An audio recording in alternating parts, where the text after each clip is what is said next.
Почитувани гледачи, вие сте со регионалните вести на телевизија Кисименада. Во нив ќе гледате. Тетовци со поделени мислења околу поместувањето на пописот.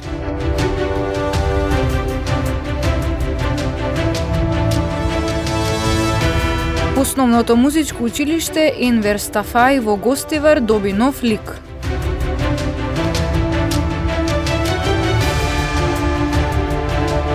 Женскиот фудбалски клуб Љуботен ја забележа највисоката победа во своето постоење.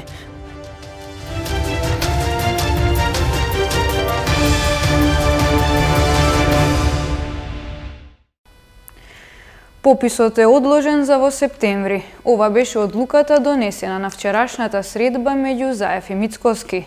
Партиите Алијанса и Алтернатива се против одложување на пописот, а тетовци пак со поделени мислења околу поместувањето на пописот.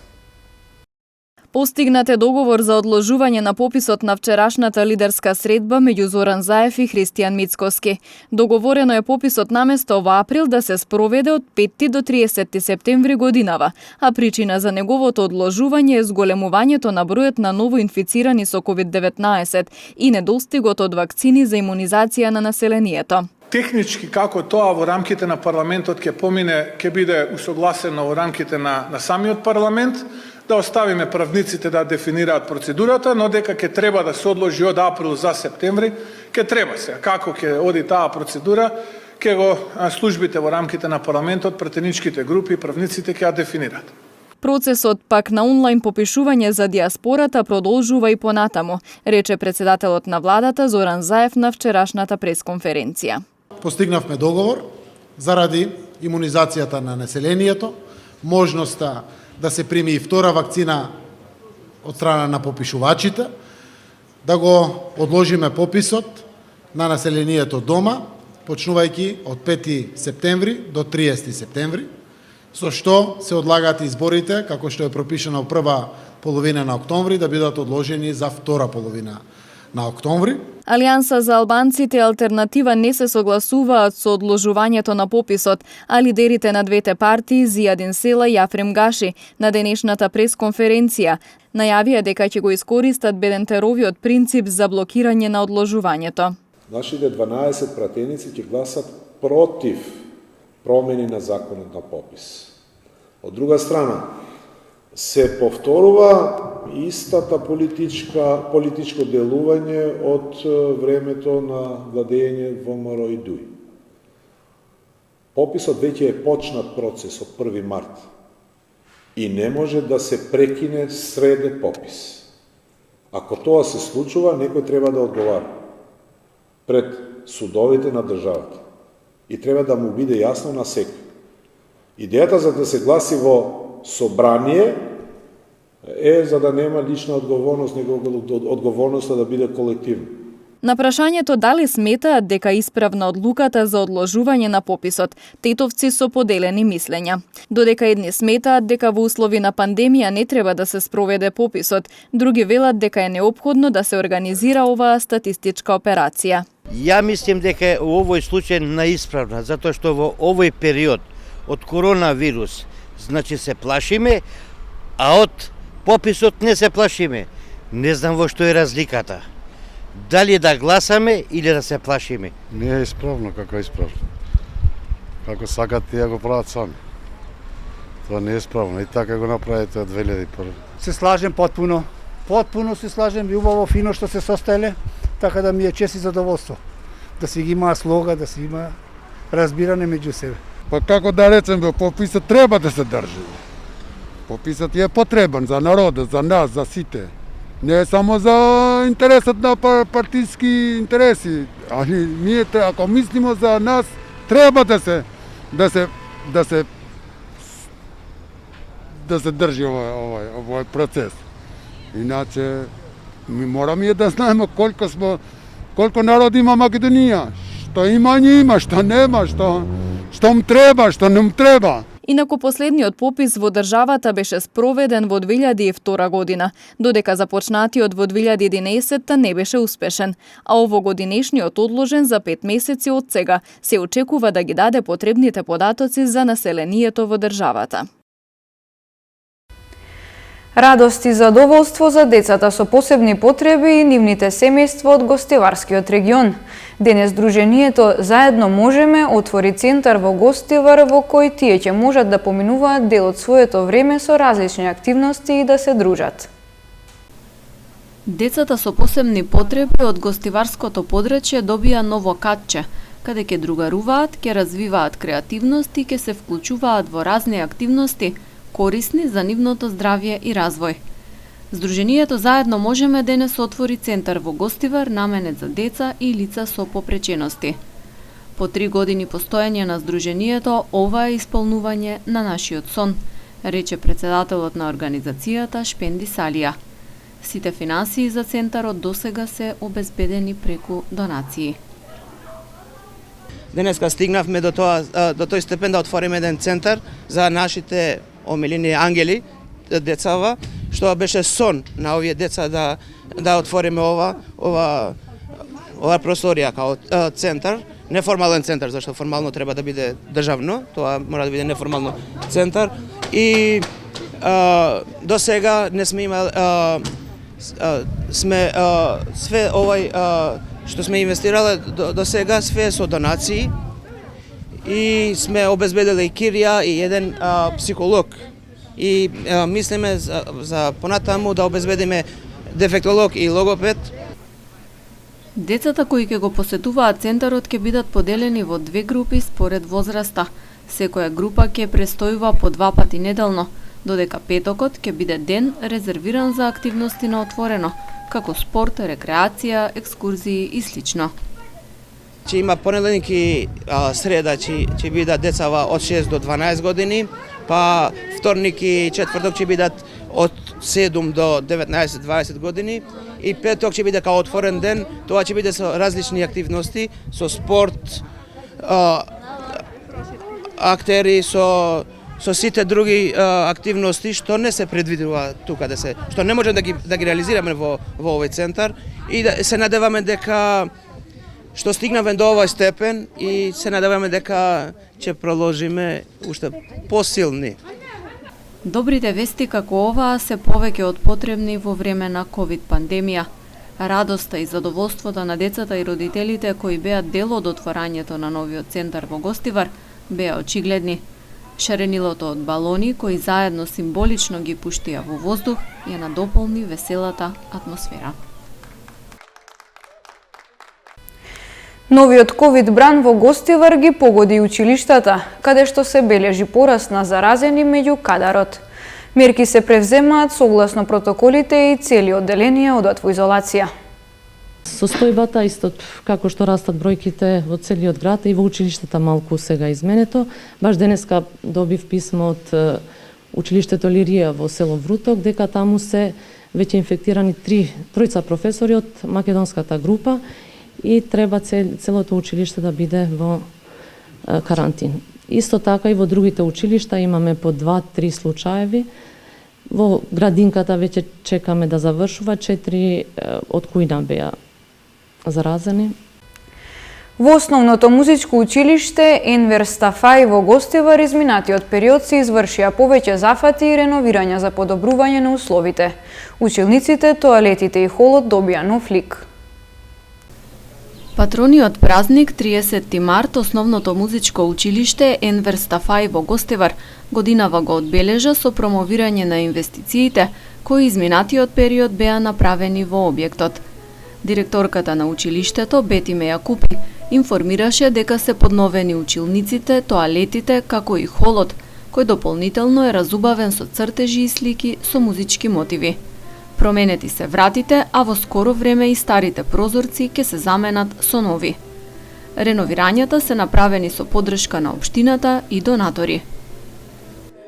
Ја би сакал јавно, овде помагаше општина Гостивар, меѓутоа ја би сакал јавно да им се заблагодарам на многу донатори кои што со нивни мали средства сакаа да помогнат со различни работи во реновирањето во училиштето, меѓутоа и на донаторите кои што сакаат да останат анонимни, кои набргу ќе ги сменат и прозорите на училиштето, бидејќи сакаме да ставиме нови прозорци со кои ќе заштедиме енергија и децата ќе бидат покомфорни. Наскоро исто така разговаравме и со одговорната за образование во општина Гостивар да донесеме и 2 нови инструменти. Јас се надевам за 1 месец во училиштето општина Гостивар ќе набави 2 гитари и 2 или 3 виолини. Во промовирањето на инвестициите учествуваше и пејачот и професор по пеење Ардит Стафа, син на музичарот Енвер Стафаи, по кој е именувано училиштето. Тој истакна дека е горд што музичкото училиште во Гостивар со подобри услови ја поттикнува и гради љубовта кон музиката кај децата. Во училиштето годинава се запишани околу 120 деца. Наставата е организирана на македонски, албански и на турски јазик. Децата изучуваат солфеж и инструмент. Патронатот традиционално се прославувал со голем концерт, но годинава тоа изостана заради ковид пандемијата.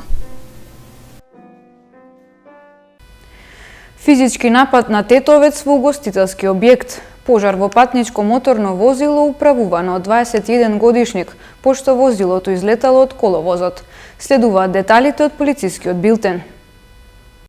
Во текот на изминатото деноноќие за неносење заштитни маски на вкупно 87 лица, 72 од Тетово и 15 од Гостивар, изготвени им се прекршочни платни налози согласно член 6 од соодветната владина уредба. Во овој период на Тетовско-Гостиварското подрачје на 69 лица од Тетово и на 82 лица од Гостивар изготвени им се нови решенија за изолација од државен санитарен инспекторат, а контроли им биле извршени на 696 лица од Тетово и 344 лица од Гостивар со вакви решенија и при тоа не било констатирано непочитување на истите. Во периодот од 22 часот на 29 март до 5 часот на 30 март на подрачјето на СВР Тетово не е регистриран ниту еден случај на непочитување, односно на кршење на владината одлука за целосна забрана за движење на граѓаните, односно на полицискиот час. Вчера вечер во 23 часот 36 годишник од Тетово во СВР Тетово пријавил дека околу 20 часот и 30 минути во гостителски објект во гостиварското село Дебреше во 2 наврати физички бил нападнат од повеќе лица. Според пријавеното, некои од нападјачите употребиле и метални предмети. Увид извршила екипа од Оделението за внатрешни работи Гостивар. Се преземаат мерки за целосно расчистување и документирање на случајот. Вчера во 18 часот 28 годишник од Тетово пријавил дека физички бил нападнат од 38 годишен тетовец, кој потоа го нападнал и неговиот 54 годишен татко. Се преземаат мерки за расчистување и документирање на случајот. Вчера во 20 часот и 25 минути пријавено е дека на автопат од Гостивар Тетово во близина на надпатникот на селото Пирок настанал пожар во патничко моторно возило со гостиварски регистарски ознаки, управувано од 21 годишен гостиварец, пошто возилото излетало од коловозот. Повредениот возач, кој бил сам во возилото, бил пренесен во Тетовската клиничка болница за укажување на лекарска помош.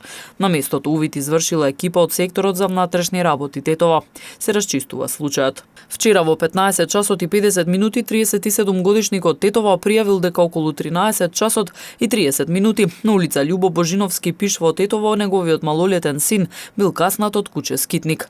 Вчера пак во периодот од 14 до 19 часот на подрачјето на СВР Тетово спроведена акцијска контрола за неправилно пристигнување во која вкупно биле откриени и законски санкционирани 59 прекршоци, 23 во Тетово и 36 во Гостивар.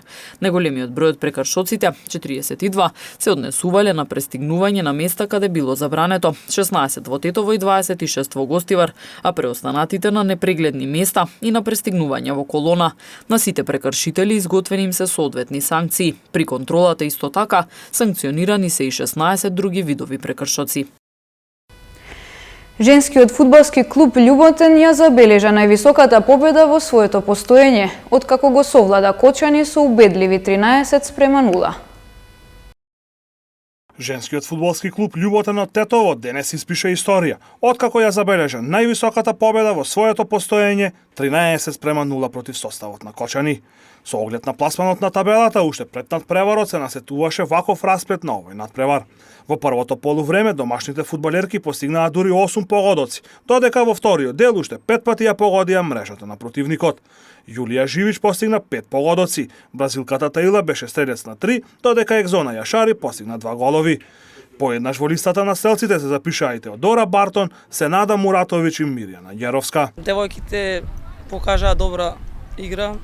Тоа што го бараме на тренинзите, тоа го покажа. Сепак се работеше за млада екипа, но првото полувреме мислим дека и добро и парира. Така да задоволна сум од резултатот.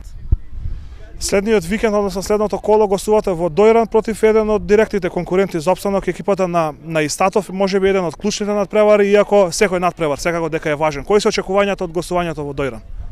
Секако одиме на нови 3 бода. Не застануваме тука. Секоја наредна утакмица ни е предизвик и мотив за да опстанеме во првите 8 екипи. Задоволна сум од тоа што го одигравме.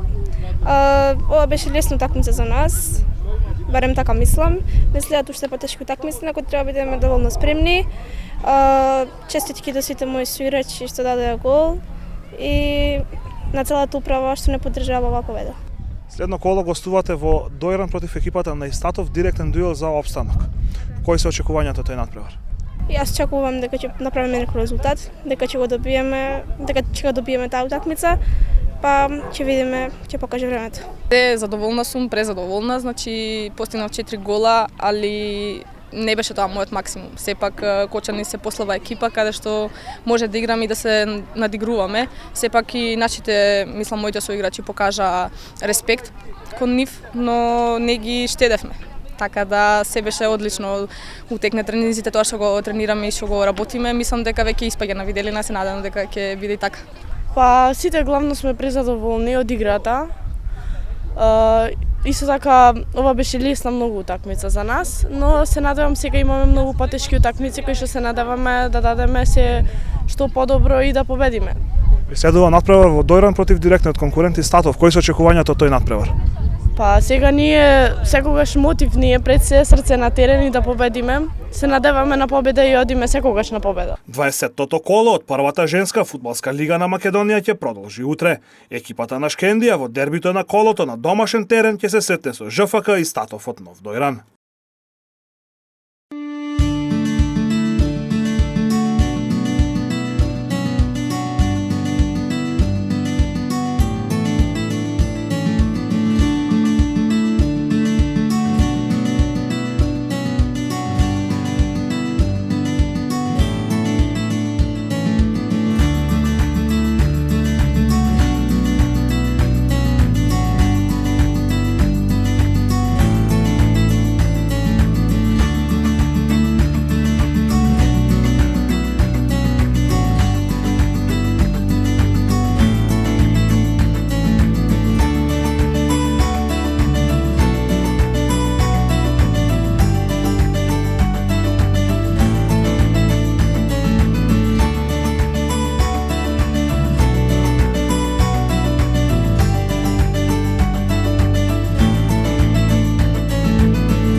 Почитувани гледачи, тука е крајот на регионалните вести. Ви благодариме на вниманието и пријатно.